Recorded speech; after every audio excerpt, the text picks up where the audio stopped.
Pierrefonds-Roxboro is known for being a largely residential area. The borough on Montreal's West Island is populated mainly by families with young children. Here, the homelessness crisis may seem like a faraway reality, but for the Ricochet Centre, a demand for their services has skyrocketed. The homeless shelter is operating at full capacity. When I was looking at our statistics just last week, I had about 281 refusals. That's a lot of refusals.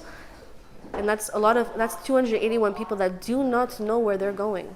The shelter is located on the grounds of a former Jesuit spirituality center and moved into the building last summer. Soon enough, all 80 of its beds were full. Ricochet says that purchasing the property and expanding its programming would help. I think a place to call our own so that we know for sure that year after year we can help as many people as possible.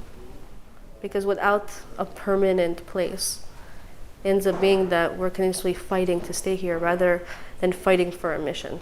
The Ricochet Centre says they could then transform their space to include additional transitional housing and help their residents find a more permanent solution. Ultimately, we want to reduce the number of emergency beds from 80 to 48 and create about 60 units of affordable housing, which would be a sustainable solution for the people that we help.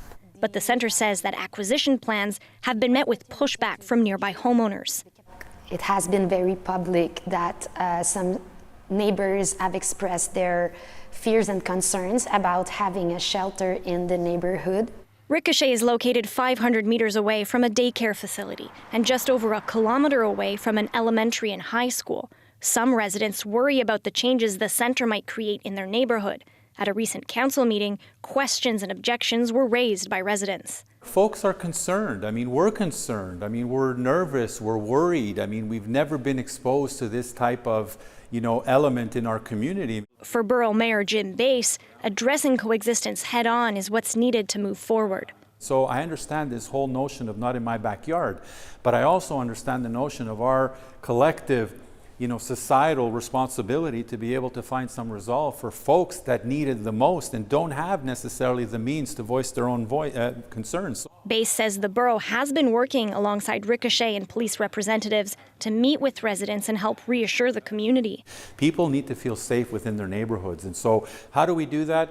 Not necessarily by stopping these types of buildings from being, acquired and built for this purpose, but what are some of the services that we can partner with that they can create that security within the community?